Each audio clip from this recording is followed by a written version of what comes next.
Salut! Aujourd'hui, on voit la méthode pour faire une étude de fonction. Une étude de fonction, donc, ça se compose de 4 choses, du moins au lycée. Après, plus tard, ça se complexifie un peu, mais au lycée, ça se compose en 4 choses. D'abord, on étudie le signe. Je vais faire un exemple en même temps. On peut faire f de x. On peut faire un tableau de signes. Hop, je vais faire comme ça. X moins l'infini plus l'infini. Et savoir une racine, un x pour lequel f de x est égal à 0. Et par exemple, est-ce que c'est moins, plus, et combien il y a de racines, etc., etc.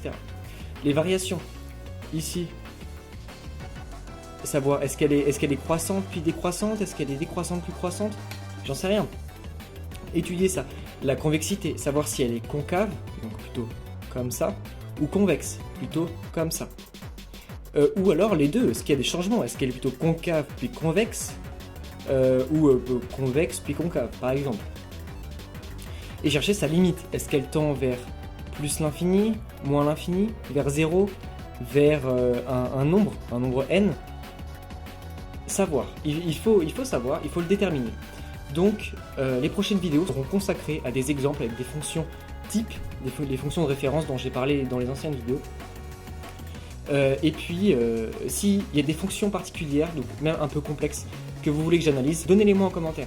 Ça peut m'intéresser et puis ça peut faire des shorts un petit peu plus intéressants à regarder. Donc, dites-le moi.